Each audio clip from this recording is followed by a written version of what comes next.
We're going to continue our breaking news here on ABC News Live. Let's take it straight to the Hill and our Jay O'Brien there standing by. First of all, Jay, what an absolutely remarkable scene there outside the courthouse. Normally in a situation like that, and you and I have been in those scrums, you know, they don't talk in a situation like this. But George Santos, in Santos style, actually led the reporters, stopped them, told them to calm down, to calmly let him make his way to the podium to speak. It's like he controlled the chaos that he created, got there to the mics, and just calmly told everybody he's innocent. He's going to fight the charges. He's going to prove that he's on the straight and narrow. He's going to provide all the documentation from his company.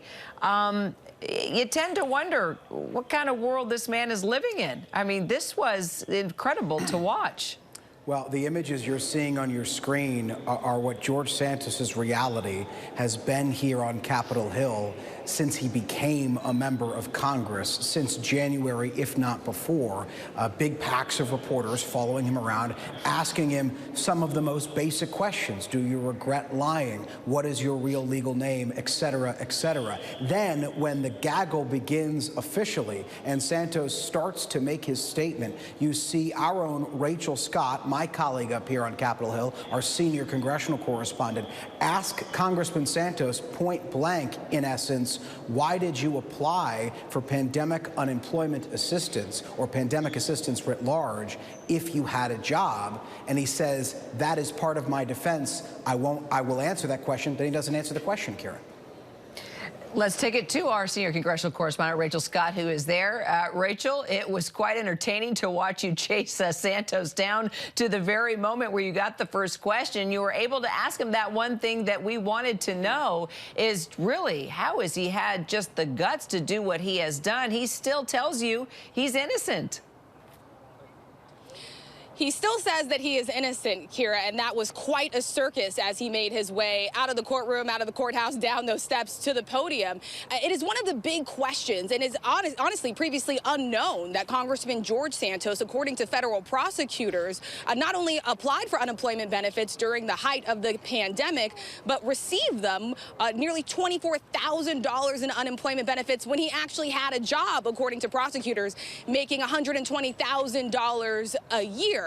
And so I pressed him on that, asking whether or not that was acceptable. He says he's not sure what type of information that federal prosecutors have, but he hasn't presented anything else that would provide any evidence that that is certainly not the case here. It is certainly just one of many questions surrounding the congressman, including whether or not he used money for his campaign to buy expensive clothes, to buy designer clothes, and also pay off his credit cards. He also denied that claim as well. One thing is clear, from the moment that I've started covering Congressman George Santos, he has been defiant in the face of these allegations, and today was nothing different. He says that he is not resigning, and in fact, he is still running for re-election, Kira.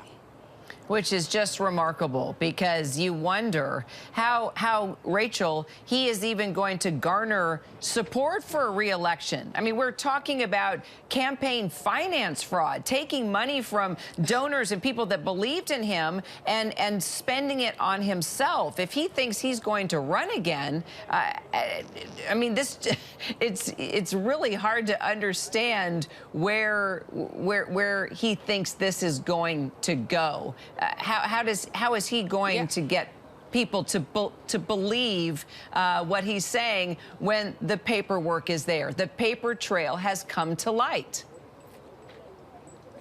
Exactly. Taking money from donors who believed in him, voters who supported him at the polls, and honestly, now his constituents, many of whom may have applied for those unemployment benefits during the pandemic. You and I have certainly done many stories on people that were able to apply for those benefits that actually didn't get them during the height of the pandemic. We're at a point now where Congressman George Santos is accused of fabricating literally almost every detail of his life. He said that he went to Baruch College. He didn't. He said he worked at Goldman Sachs and Citigroup.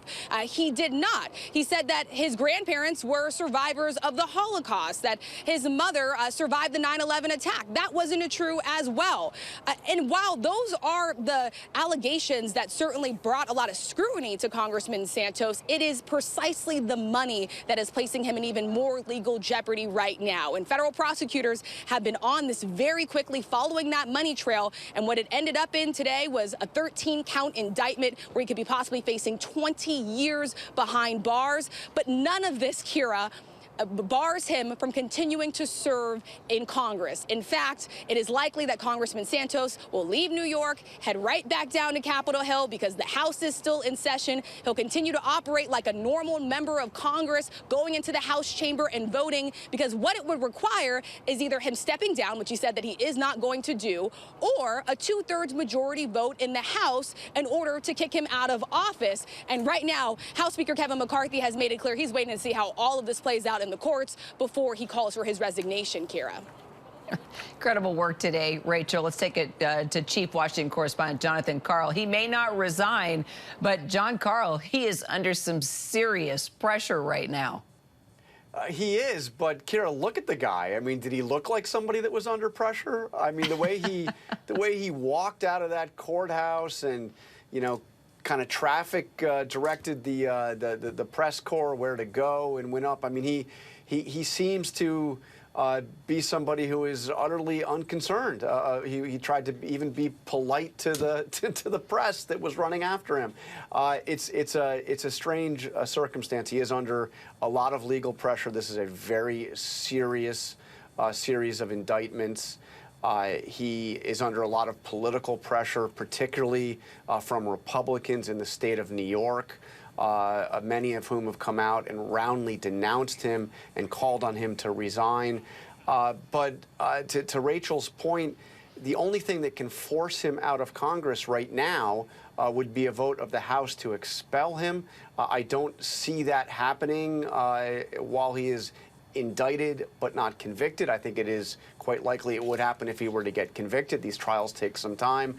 More likely, the scenario that removes Santos from Congress is the election, the upcoming election next year. I'm sure he'll face stiff competition in the Republican primary, and if he were to get by that, very stiff competition in the general election. But Santos may well, even under these extraordinary circumstances, be able to serve out the remainder of his term. John Karl, it's definitely going to be fascinating to watch. That is for sure. Take it back to our to Rachel Scott there, where she had just gotten the first question with George Santos, and he says he is not going to resign, that he will run for re-election. He's going to prove himself innocent, and he's going to deliver all his company's finances. The only thing is, we have seen part of those financial records surface within these indictments. We've talked about the evidence. What exactly is he going to show that's going to go against what investigators have already discovered that shows he's in a world of trouble right now? Yeah, because certainly what he is saying is not adding up, and it's certainly not matching this 13-count indictment that we've had a chance to dig through over the last couple of hours. Something that I did ask Congressman Santos about today is something that was inside of that indictment, allegations that he applied for unemployment benefits, that he got them even though he was working, making $120,000 a year. Take a listen to what he told me. Why would you apply for unemployment benefits when you had a job making $120,000 a year? Rachel, this is part of my defense. This is inaccurate information, and I will get to clear my name on this. During the pandemic, it wasn't very clear. I don't understand where the government's getting their information, but I will present my facts. Prosecutors say that you got over, excuse me, prosecutors say that you got over $20,000 in unemployment benefits, sir. How is that acceptable? Ma'am, like I said, my employment was changed during the time. I don't understand where the government's coming from. I'll present my defense. And one last Yeah, so he says that his employment was changed during the time. That is certainly not what federal prosecutors found when they were able to dig through and follow this money trail at this point. So he says he's going to provide some type of evidence. We'll certainly be waiting to see and hear from Congressman Santos. We'll obviously be chasing him back down on Capitol Hill when he gets back to Washington, Kira. Oh, and we look forward to that, and we can count on you for that, Rachel. Thank you. Senior investigative correspondent Aaron Katersky. Now, just talking about what Rachel had a chance to ask Santos about, in particular, about his unemployment, the amount of money that he was making. Aaron, if you look back at when he reported a very small salary in 2020, and then 2 years later in 2022, his assets blow up. I mean, he's saying he's going to show the paperwork. He's going to prove that he's innocent, but the paperwork's out there. The paperwork is indeed out there, and the government's been through it. And in fact, I was struck by something that Congressman Santos told Rachel when she asked him about the unemployment benefits. He said, I don't know where the government's getting its information. Well, the information is here in the indictment, and it says that Santos, in March of 2020, claimed that he was unemployed. And then for the next almost year, between June of 2020 and April 2021, every single week, the federal prosecutors say Santos certified that he was continually eligible for unemployment benefits. Every single week he had to certify his eligibility, and he did so for almost a year, the indictment said, when in fact he was actually employed as a regional director at an investment firm making $120,000 a year. And so this indictment says, Kira, that it was inappropriate for him to receive almost $25,000 in total unemployment benefits. The other thing I was struck by, and you mentioned this too, is the money that he loaned to his campaign, some $700,000 after certifying that he made between $1 and $5 million a year in salary. Just 2 years prior, he was only making what, $50,000, $60,000 in salary? And the indictment seems to suggest pretty clearly that Santos did not have the money to loan to his campaign. So it really begs the question, where did it come from? And that's a question that investigators, at least in this paperwork, did not answer. Yeah, where did the wealth come from? Aaron, thank you. Anna Masolia, editorial and investigations manager at Open Secrets. Anna, you've just been remarkable at making so many points just within all the parts of the indictment here. You have pointed out not only the fact about the reporting of Santos' salary, and then years later those assets blowing up, wondering how exactly that happened. You have talked about the Federal Election Commission and the filings he had made were so incredibly messy. Also, you have pointed out in the campaign finance filings that Santos listed a number of disbursements that were fishy and stood out as red flags. Please dive into what we now know, things that you did know and you noticed once the indictment came out. Well, the indictment really focuses on a few distinct areas of campaign finance that are very easily provable, that there's a very robust paper trail for. We're able to see that in the case of the loan, where we have this very unknown source, it's very clear that there is an issue with that. In the case of his personal financial disclosures, all of the lack of filing is the issue itself, and so it's very easy to follow the paper trail with those. But this really only skims the surface of the campaign finance issues that Santos has been accused of engaging in. For example, the so-called fishy payments of $199.99 that are right below the threshold of itemization, where you would have to disclose the purpose of the payments, and you also have a number of other types of payments that could potentially be construed as for personal use. These are a number of different things that raised red flags during the campaign and shortly thereafter as Santos's fabrications really came to light. And even though they're not part of the indictment, there could be potential other investigations in the future, whether those be investigations by the Federal Election Commission or by other states. So, Jeff Robbins, it all makes sense. You heard George Santos. He says it's all just a misunderstanding. Yes. Well, it seems to me highly unlikely that it's a misunderstanding. He maintains that he's just puzzled, that the government can be under the misimpression that it's under, that there are documents perhaps in a hole in his backyard that nobody has asked him for. But as soon as he presents them to the government, this misunderstanding will be clarified. I would not go to the bank on that proposition. The government is likely to have every scrap of documentation that it needs, not to speak of texts and emails and all the rest of it, and corroborating testimony from witnesses who are referenced in the indictment. So the notion that this is all very puzzling to him and a surprise, and he can't imagine what the big fuss is about, This seems to me something that should be taken with a certain amount of dubiousness.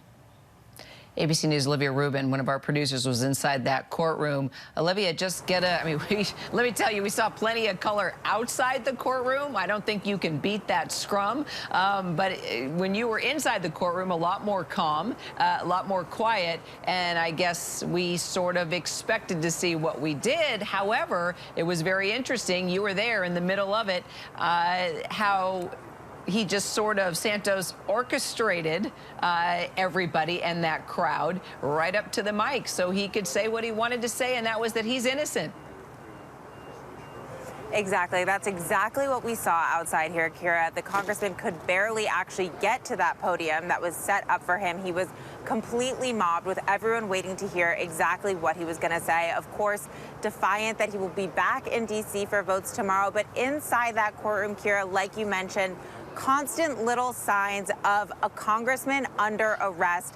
He sat at the table, he reviewed documents with his attorney.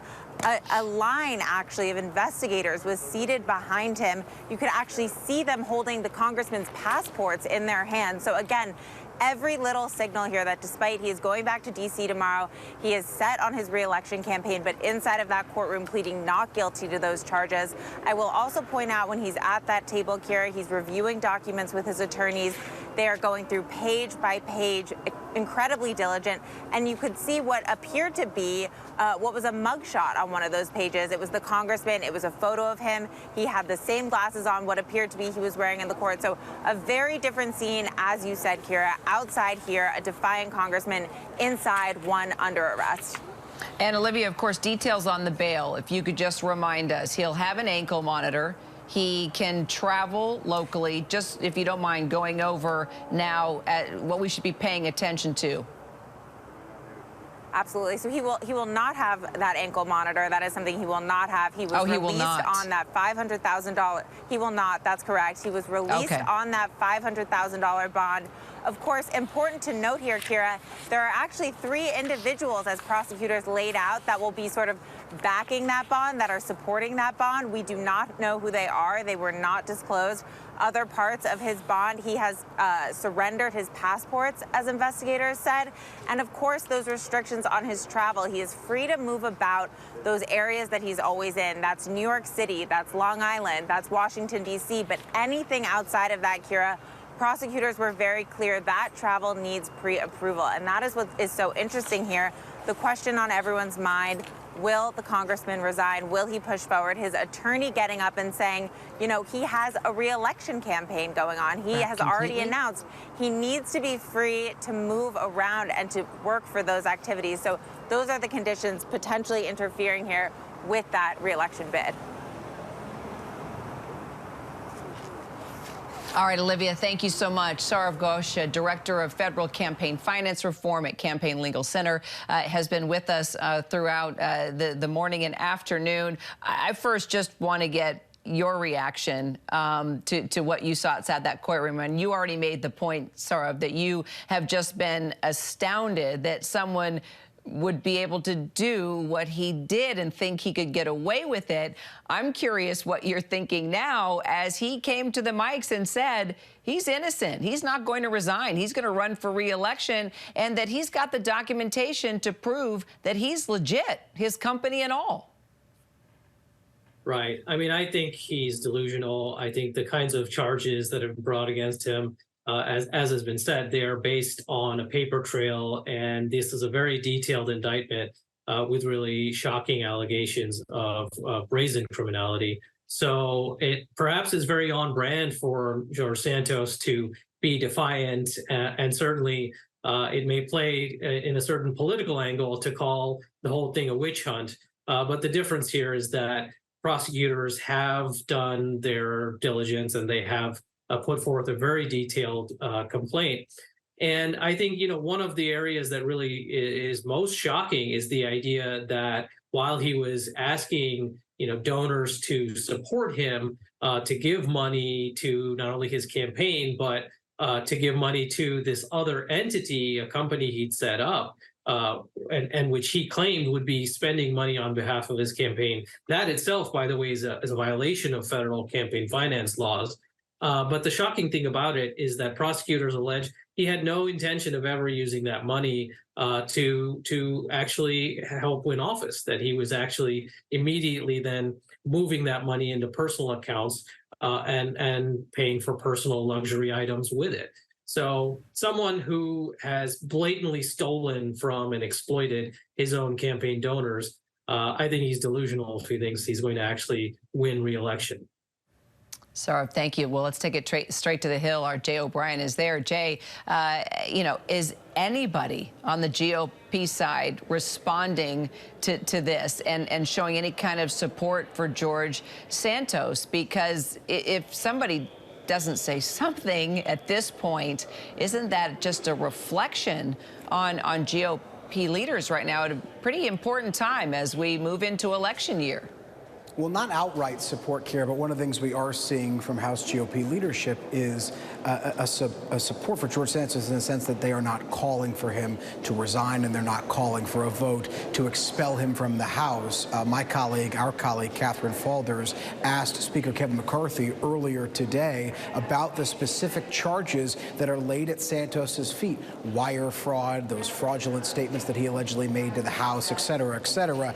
She asked Speaker McCarthy if it concerns him. His response was, "It always concerns me," referencing criminal charges. But then he went on to say that he wants to see the legal system play out here. That has been the message we have heard consistently from House leadership, that they want to watch this trial play out. That said, there are Republicans who are calling on Santos to either be expelled or to resign. Some of them previously did so months ago, and some of them are just now saying it for the first time. I'm going to walk you through a little bit of a list of New York Republicans from Santos's own home state, and what they're saying about him today and last night after those charges were unveiled, or at least sources told ABC those charges would be coming about. Here's Nick LaLota, Republican of New York. "These charges bring us one step closer to never having to talk about this lying loser again," referencing George Santos. Mike Lawler, Republican of New York. "I reiterate my call for George Santos to step down." Mark Molinaro, "I can't wait for him to be gone." Nicole Malliotakis, one more. "The sooner he," being George Santos, "leaves, the sooner his district can be represented by someone who isn't a liar."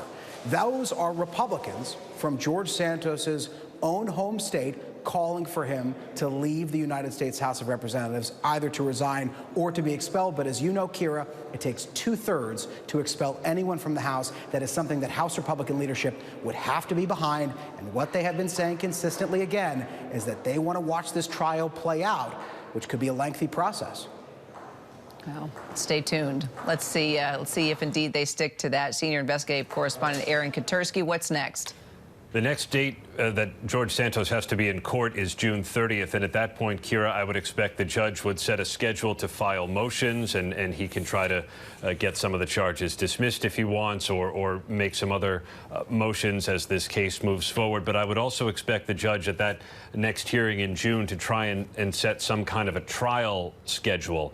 And that we could really see if a trial of George Santos is going to come smack in the middle of a time when he would be campaigning for re-election. He does vow, as he told reporters outside court, that he is not going to resign, that he is going to run, but he is also, in reality, going to be a criminal defendant in a federal courtroom in Central Islip, which is east of his district. So it could be very, very difficult once that trial schedule is set for him to actually be campaigning, Kira. All right, Aaron, thank you so much. Thanks to our entire panel that got us through that breaking news. George Santos, we will continue, of course, to follow the fallout and see what's next for that embattled Republican congressman. Hi, everyone. George Stephanopoulos here. Thanks for checking out the ABC News YouTube channel. If you'd like to get more videos, show highlights, and watch live event coverage, click on the right over here to subscribe to our channel. And don't forget to download the ABC News app for breaking news alerts. Thanks for watching.